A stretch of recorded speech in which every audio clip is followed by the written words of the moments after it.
수능의 그날까지 여러분과 함께 러닝 메이트 조정식입니다. 자, 조정식 보캐뷸러리에 대한 강의를 시작을 합니다. 미리 얘기를 하면 이 강좌에서는 제가 수능의 그날까지 여러분과 함께 러닝 메이트 조정식입니다 라는 인사를 지금 OT에서 처음이자 마지막으로 드리는 거예요. 저는 이 강좌에서 앞으로 인사를 하는 게 아니라 강의만 진행을 할 겁니다. 이 강의의 컨셉이 뭐냐면요, 딱 이거예요. 조정식 복화를 가지고 있어. 근데 그러니까 여러분들이 이제 어휘 학습을 할 때 가지고 있는 어떤 관념이 있잖아요. 어휘는 뭔가 이동할 때 자투리 시간을 활용해서 학습하는 게 좋다라고 생각을 하세요. 근데 이제 문제가 있죠.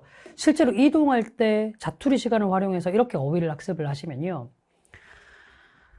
단어의 예문까지 풍부하게 보기가 쉽지 않아요. 그래서 맨날 단어의 뜻을 1번 뜻만 외우고 끝내게 된단 말이죠.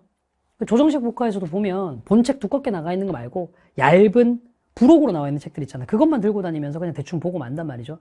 물론 그 학습 방법이 무의미하진 않습니다만, 그렇게 작은 책을 가지고 단어 한 글득만 외우는 건 이미 해당 단어가 가지고 있는 깊이 있는 의미를 다 공부하고, 그리고 그 해당 단어가 가지고 있는 예문들까지 다 학습한 상태여야 효과가 있습니다.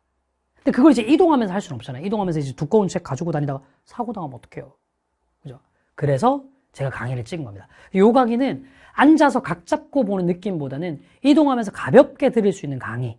뭐 말하자면 이제 자기 직전에 뭐 자장가 삼아서 한번 들을 만한 강의로 생각해 주시면 됩니다. 그래서 강의 패턴 자체가 어떻게 될 거냐면, 뭐 1강, 2강 할 것 없이 강의 총 2000강일 거예요, 강으로 얘기하면. 왜냐하면 이 책에 찍혀 있는 표제어가 2000개거든요. 2000개의 단어를 한 단어당 한 강씩 찍어서 올리도록 할 겁니다. 어떤 건 설명할 게 없어서 1분 만에 끝나는 것도 있을 거고, 어떤 거는 좀 긴 단어들은 단어 하나에 5분씩 설명하는 것들도 있을 수 있겠죠.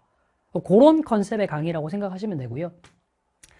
책 전체 컨텐츠는 두 개로 나눠져 있습니다. 스텝 1 쪽에 이제 이미지별 어휘라고 해가지고 어떤 비슷한 이미지를 가지고 있는 단어들 다 묶어놨어요. 이게 암기에 아무래도 좀 도움이 되거든요. 학습적으로 봤을 때, 얘들은 우리말로 얘기했을 때 뜻들이 다 다르긴 하지만 큰 틀에서 봤을 땐 이런 이미지야로 보면 좀 편한 단어들이 있습니다. 그거 다 묶어놨고요.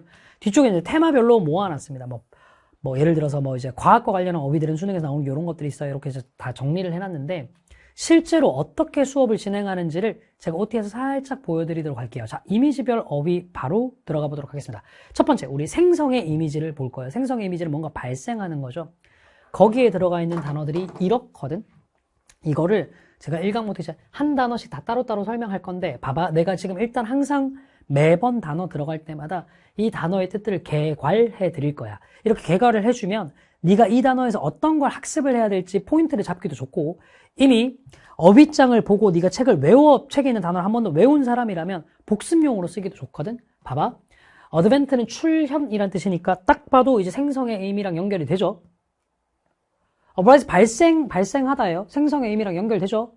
arose, 뭔가 발생시키다, 불러일으키다예요. 생성의 이미지랑 연결되죠. blossom, 꽃 피는 걸 얘기하는 거거든요. 혹은 꽃 피우다거든요. 자, 발생의 이미지랑 연결이 되죠. 코인이 문제입니다.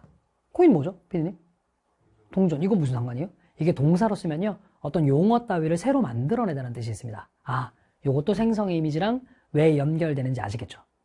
이런 거 잘 알아두셔야 됩니다. 요새 수능이 어려워하는 건, 수능에서 요구하는 건 네가 알고 있는 뜻의 다른 어휘들이에요. 코인에 생성하다, 새로 만들어내다는 의미가 있구나. 그 다음, devise, 고안하다니까 뭔가를 만들어내다라는 의미 맞죠? 생성. 그 다음, elicit 하면 뭔가 이끌어내다거든. 선생님, 이게 왜 생성해? 어떤 반응 따위를 만들어내다라는 의미죠. 그 다음, emerge, 나타나다, 출현하다니까 생성되고 만들어지는 느낌 맞죠? erection, 마찬가지로 뭐 동상 따위를 세우는 거니까 새롭게 출현하고 생성되는 의미 맞죠? establish, 건립하다라는 의미 맞습니다. 근데 여기 어떻게도 쓸 수 있냐면 어떤 의견 따위를 생성하다는 의미로도 쓸 수 있습니다. 패션이 왜 들어갔나요? 생각해 봅시다. 패션이 뭐죠? 옷이죠? 옷 기본적으로. 유행, 이런 걸 우리는 패션이라고 얘기를 하잖아요. 자, 그런 의미로부터 어떤 의미가 있냐면 뭔가를 만들어내다는 의미가 있어요, 패션에. 생각해보면 느낌 딱 올걸? 옷 따위를 만드는 이미지 딱 그대로예요. 생성의 의미죠. 그리고 생각해 봅시다. 피디님, 패션, 유행이라는 건 바로 전 시대와 똑같은 거예요? 아니면 이 시대의 새로운 것들이에요? 그렇죠. 새로운 것들을 만들어내는 걸 패션이라고 해요. 생성의 이미지 맞죠? formulate, 형성하다니까 당연히 생성의 이미지가 될 거고요. 자, 여기 found는요, find의 과거형 아닙니다. 구분하셔야 돼요. find는 찾다, 발견하다. 요 단어의 과거형과 pp형이 found가 되죠. 동사 원형을 found로 쓰고 과거형과 PP형을 founded라고 쓸 수 있어요. 이때는 설립하다, 건설하다, 뭔가를 새로 만들어내다라는 의미가 됩니다. generate, 생성하다고요. improvise라고 얘기하면 이전에 없던 거를 즉흥 연주하다요. 원래 즉흥 연주하다. 요새 이제 수능에서 되게 많이 나오는 패턴의 단어 중에 하나인데 즉흥 연주 생각해 볼까요? 악보에 있는 대로 연주하는 거예요? 마음대로 만들어내서 연주하는 거예요, 피디님? 마음대로 만들어내는 연주죠. 그래서 생성의 이미지에 넣어놨어요. launch, 착수하다, 시작하다, originate, 어디에서 기원하다, 혹은 최초로 만들어내다. 전부 다 생성의 의미죠. outbreak가 최초의 발생이란 말이에요. 특히나 질병 같은 게 발생됐을 때 쓰는 표현이죠. pioneer이라는 단어, 개척자라는 뜻도 있지만 동사로 쓰면 개척하다. 그러니까 어떤 길을 새롭게 만들어내다라는 의미가 있죠. 자, 스프링? 봄인데요, 선생님? 그거 말고요. 너네 알고 있는 거 있잖아. 좀 촌스러운 한국말처럼 들릴 수 있는데 영수철, 스프링이라고 하죠. 자, 영수철 어떻게 되죠? 눌러놓으면 팡 튀어오르죠. 그래서 스프링이 어디로부터 튀어나오다. 비롯되다의 뜻이 있습니다. 생성의 이미지죠. sprout, 싹 트다죠? 생성. stem from, 뭐뭐로부터 비롯되다죠? 생성. take place, 일어나다, 발생하다, 생성이죠. 자, underlie라는 단어는 기본적으로 생각해볼게요. lie라는 단어 자체가 거짓말하다는 뜻도 있지만 놓여있다는 뜻도 있어요. 그럼 underlie 하면 어디에 놓여있는 거야? 어떤 일의 아래에 놓여있는 거예요. 기저를 이루다야. 봐봐. 최초에 여기서부터 생성되는 거 맞죠? 최초의 기본이 여기서부터 생성되는 거 맞죠? 생성의 이미지입니다. weave가 원래 실짝이 하다라는 뜻이거든요. 옷감 따위를 짜서 새로운 옷을 만들어내는 거죠. 그래서 이것도 만들어내다, 조직하다라는 뜻이 있습니다. animate, 생기를 불어넣다. 오케이, 이것도 생성의 이미지죠. artificial, 인공적인, 인위적인, 느낌 딱 들죠? 피디님, 인공적인, 인위적인 건 원래 있던 거예요? 인간이 새롭게 만들어내는 거예요? 오케이, 생성의 이미지입니다. 새롭게 만들어내는 거예요.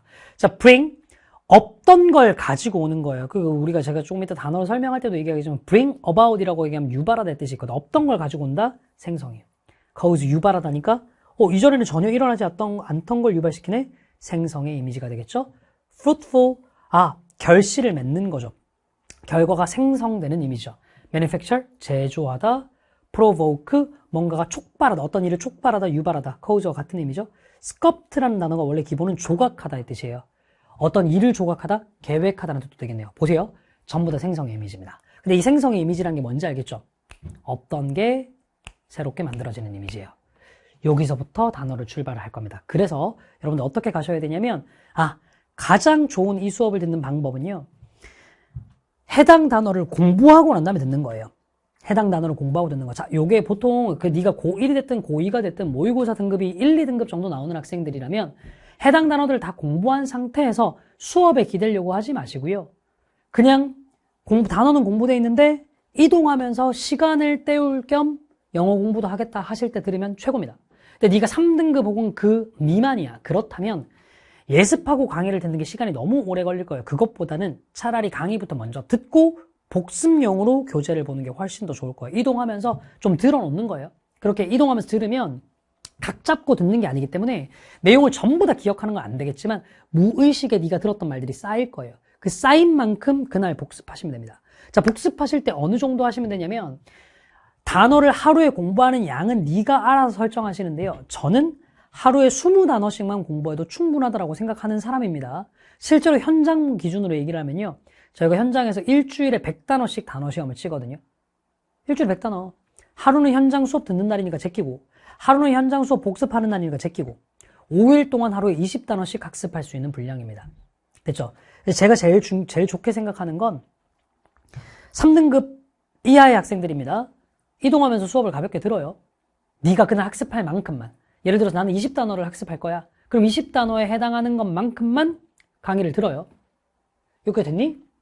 그리고 자, 단어장을 구매하신 분들은 모두 시리얼 넘버를 통해서 어플을 활용할 수 있도록 되어 있습니다. 휴대폰을 켜서 어플을 들어가는 거예요. 그리고 난 다음에 수업 들었던 걸 기반으로 해서 바로 오늘 배웠던 20단어로 테스트 진행. 테스트 진행했는데 다 통과돼? 그러면 그 단어는 뜻 정도만 가볍게 작은 책으로 확인하고 통과. 틀린 단어가 있다? 본책 펴서 예문까지 다시 꼼꼼하게 학습. 다시 말씀드릴게요. 네가 3등급 미만이야? 3등급 이하야? 정리해. 수업 들어. 어플로 시험 본다? 틀린 단어만 두꺼운 책으로. 맞는 단어는 얇은 책으로 한 글자만 한 번 더 확인하고 끝. 선생님, 그래서 나중에 또 까먹으면요? 다시 외우면 되죠. 원래 단어는 까먹고 다시 외우고 까먹고 다시 외우고 하는 겁니다. 근데 만약에 네가 1, 2등급이야. 미리 학습 다 하시고요. 어플로 시험까지 다 치시고요. 그리고 이동할 때, 자, 투리 시간 활용용으로 단어 수업을 들으시면 된다는 겁니다. 됐죠? 자, 그러면 본 수업, 어드벤트부터 출발해 보도록 할게요.